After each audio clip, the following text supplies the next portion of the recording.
David, Guillermo Maripan. Guillermo, ¿qué tal el partido 100? Alors, comment ça a été votre match ce soir? Une victoire importante pour vous, pour Monaco aussi. C'était un match très dur. Mais on a bien joué. On savait comment les attaquer. On savait quels étaient nos points forts. Et on est très content d'avoir gagné ce match à la maison. C'était un match équilibré et qui a changé avec les coups de pied arrêtés. C'était la préparation. Oui, on travaille beaucoup depuis la pré-saison. On travaille sur les coups francs, les corners. Et on a de bons résultats, donc on est très heureux de ça. C'était une très bonne semaine pour Monaco. On a gagné le derby. Ensuite la victoire en Coupe d'Europe. Est-ce que vous êtes un rival pour le podium? Ouais, on a passé une bonne semaine, on espère en passer plein comme ça. Aïe aïe, voilà, magnifique. Bonsoir Youssouf, ça va bien? Le micro est là. Claquette mes chaussettes, pas comme Axel. Claquette, chaussettes, effectivement pour Youssouf. Bonsoir, merci d'être là. C'est à vous. Ça chambre déjà un peu avec les Non, c'est juste une constatation, c'est un constat. J'ai pas eu le temps. Non, il n'y a pas de problème. La petite image, merci François Lano, les claquettes. Non, mais chaussettes. toujours, Bah oui, il y a des caméras partout, Thierry, il faut pas dire de bêtises, on peut tout filmer ici. Merci les amis en régie. Youssouf, elle fait du bien celle-ci, ça a été chaud dans les derniers instants. Ah bah c'est normal. On tombe contre une grosse équipe lyonnaise qui fait un gros début de saison.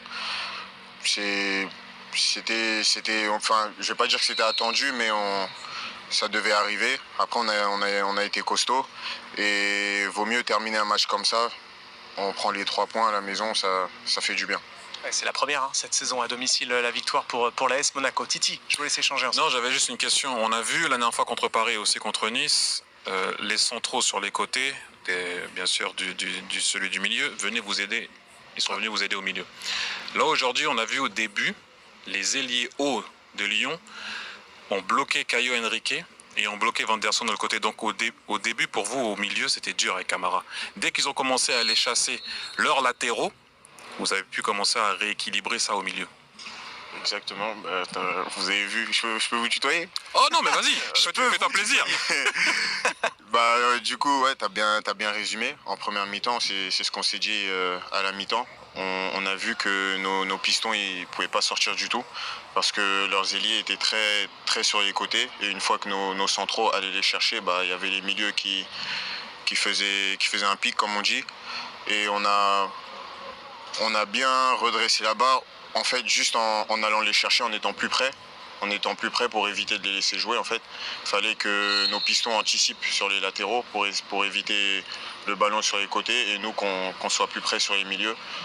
Et on les a fait reculer, on a gagné des ballons un peu plus haut et ça nous a réussi. Et justement, gagner des ballons un peu plus haut, c'est souvent toi qui l'as fait, même si je dis pas que Camara ne l'a pas fait, mais on t'a vu aller souvent récupérer la balle dans les pieds de Cacré, notamment de Tolisso, et soit les garder ou transformer ça en contre. Ouais, comme j'ai dit juste avant, c'est une grosse équipe, c'est des gros joueurs. Faut pas les laisser jouer en fait. Comme eux, ils nous laisseraient pas jouer. Du coup, faut aller les chercher. Et quand on récupère le ballon haut comme ça, ils sont totalement désorganisés et on peut se créer quelques situations. Mais c'est dommage qu'on l'ait pas plus fait, je dirais, en première mi-temps. On aurait pu tuer le match clairement. Et notamment le premier quart d'heure qui a été un petit peu difficile ce soir, mais vous êtes monté en régime. Thierry Henry qui vous remercie de lui répondre. Ça, c'est quand même la classe. C'est l'éducation, mon cher Thierry, quand même. Un mot sur votre compère du milieu. C'est plus du tout Aurélien Tchouaméni, c'est complètement différent, mais ça marche pas mal aussi, non? Ouais, clairement, après, faut s'adapter. On n'aura pas j'aurai pas que des Tchouaméni, à mes côtés. Et Momo, même si c'est un profil différent, il ramène quelque chose en plus. C'est de la sérénité à la récupération du ballon.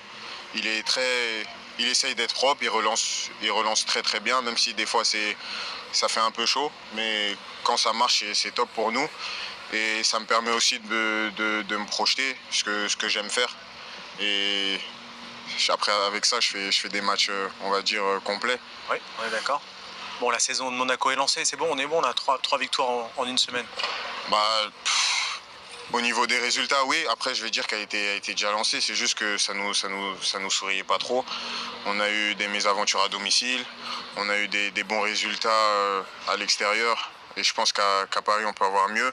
Mais on a toujours été confiants, on est toujours resté serein, toujours positif. Et j'espère que depuis Nice, c'est le début de quelque chose. Déjà, finir à 11 à la maison, c'est mieux. Oui, ça aide. C'est vraiment top. C'est Très bon arbitrage ce soir. C'est Monsieur Turpin qui était aux manettes ce soir. Ouais. Tiens, tant qu'on parle d'arbitrage comme ça, les micros sur les arbitres, vous en pensez quoi? Pourquoi pas? Pourquoi pas, ça enlèvera tout le voile, on va dire. Les gens écouteront, et puis si c'est la faute des joueurs, c'est la faute des joueurs, et si c'est la faute des arbitres, c'est la faute des arbitres. Écoutez. On saura tout comme ça. Exactement. Bon, on est d'accord là-dessus, cher Youssouf. Merci beaucoup d'être venu nous voir. Merci beaucoup. Youssouf Fofana en plateau avec nous. Bravo. Bonne soirée, à bientôt. À bientôt. Félicitations au milieu de terrain monégasque. Et reconnu, le coach de l'AS Monaco, Philippe Clément, est avec nous. Bonsoir. Bonsoir. Vous êtes heureux ce soir? Certainement, ce sont les 3 points qui sont importants. Et aujourd'hui, nous sommes récompensés. Les dernières semaines, ce n'était pas le cas. Et aussi avec des circonstances, on a parlé assez de ça. Mais aujourd'hui, ça pouvait aussi être un match nul. C'était chaud en fin de match, effectivement. Oui, avec une équipe de Lyon, avec beaucoup de qualités offensives. Et, à la fin, on doit faire des changements avec des joueurs défensifs. Et eux, ils donnent de plus en plus d'attaquants en avant. Ils ont joué avec 6 ou 7 attaquants, je pense, à la fin. Déjà, merci pour l'honnêteté de dire que ça aurait pu se terminer en nul. C'est pas souvent que les coachs disent ça à la fin quand ils gagnent. Mais ce que j'ai bien aimé, contre Paris, contre Nice, c'est souvent les centraux qui devaient aller aider au milieu. Mais cette fois-ci, ce que j'ai bien aimé, parce que vous défendez en avançant, vous avez demandé, après 20 minutes, parce que ça a été difficile, à Caio Henrique de continuer, et surtout non, pas continuer, d'aller chercher les latéraux de l'autre côté, et Vanderson pareil, et demander à Benoît de venir vite coulisser, sinon ça pouvait laisser le couloir ouvert sur le côté. Dès que vous avez rééquilibré ça, vous avez été beaucoup mieux. Oui, ça c'était l'idée au début. On le savait que Lyon c'est une équipe avec beaucoup de qualités techniquement. Ils sont vraiment bien dans les petits espaces. Quand il est autour du rectangle, c'est très dangereux contre eux. On doit faire la pression. Mais ok, je ne sais pas pourquoi. C'est un peu nervosité, c'est expérience, c'est parce que c'est seulement 2 jours après un voyage lourd de Belgrade, je ne sais pas. Mais après, quand ils ont fait les choses bien, nous étions aussi beaucoup mieux. Et aussi avec le ballon, c'était mieux après aussi. Mais vous ne pensez pas, justement, parce que c'est pas évident, parce que je voyais ça de haut, en général, quand c'est comme ça, c'est souvent piston contre piston. Mais là, il y a un arrière droit et un ailier haut.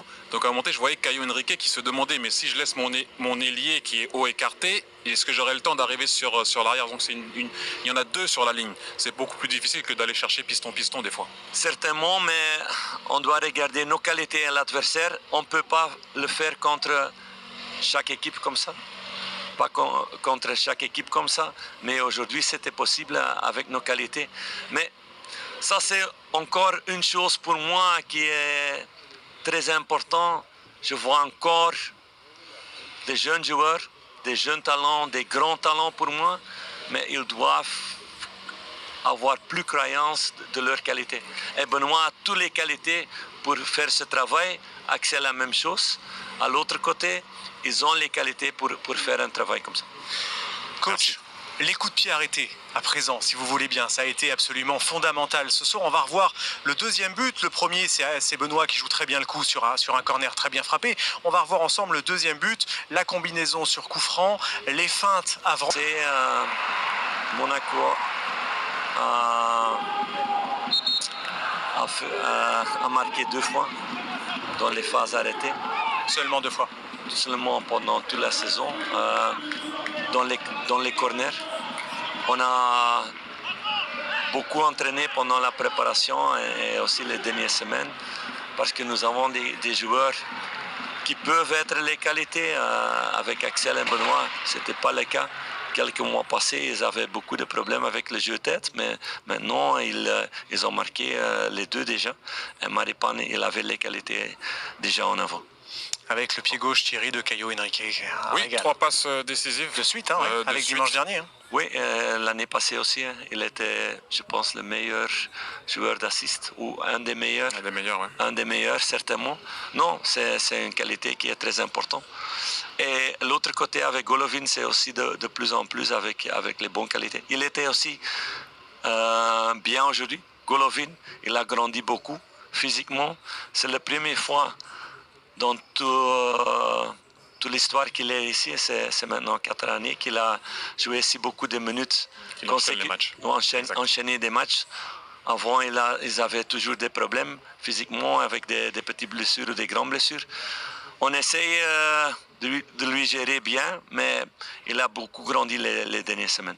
Le seul truc que je veux dire avec Golo, parce que je l'ai eu quand même, mais je ne suis pas resté longtemps, c'est que une grande débauche d'énergie et il a souvent du mal à finir. Il aurait pu marquer aujourd'hui, il pouvait marquer à Nice, c'est le seul petit truc qui lui manque. Parce que sinon, après le travail, défendre, presser, ça, il le fera toujours. Oui, c'est de rester cool à ce moment, de regarder défenseur, gardien, où est l'espace. Le premier mi-temps, c'était une grande occasion pour lui. Je pense quand il prend le premier poteau en bas, c'est but. Et il a les qualités pour le faire. Il le fait pendant les entraînements. C'est maintenant prendre cette confiance pendant les matchs, marquer des buts et comme ça, il va marquer beaucoup de fois parce qu'il a toutes les qualités. Okay, beaucoup de talent, effectivement. La toute dernière question, coach, elle concerne votre gardien, Alexander Nubel, qui fait encore 1 ou 2 arrêts dingues en fin de rencontre là, qui fait des progrès ces dernières semaines. Vous le trouvez comment? Vous le sentez comment? Il y a eu des critiques. Oui, mais c'est un petit peu particulier pour moi. C'est bien de parler maintenant de ça. Il est vraiment beaucoup critiqué ici en France. Ça va, ça joue? La joue, ça va? Oui, ça va pas. Pardon. Je peux dire les couilles aussi, c'était la même chose. Il a reçu un ballon là-bas. C'est trop tard, c'est dit. De toute façon, en direct, vous pouvez on est refait. Mais je voulais dire, l'année passée, il était beaucoup fois critiqué. Nous avons reçu un projet d'une université qui a regardé tous les gardiens de but en France avec toutes les statistiques. Ils ont regardé toutes les images et Donnarumma était le meilleur gardien en France et Nubel était le deuxième. Et c'était basé sur quoi? C'était à cause des petites actions, des petites erreurs, le jeu avec les pieds qui était de temps en temps en difficulté avec trop de risques et des choses comme ça. Et comme ça, la perception a tombé sur lui. Mais c'est vraiment un bon gardien. Il a grandi beaucoup les derniers mois. C'est aussi son travail, mais aussi le travail de Frédéric, l'entraîneur des gardiens, qu'il est vraiment bien. Et pour moi, Alex, il a les qualités pour devenir un des meilleurs gardiens au monde, en Europe, le meilleur 10. Il a toutes les qualités pour ça. Mais c'est encore un jeune joueur qui a grandi beaucoup.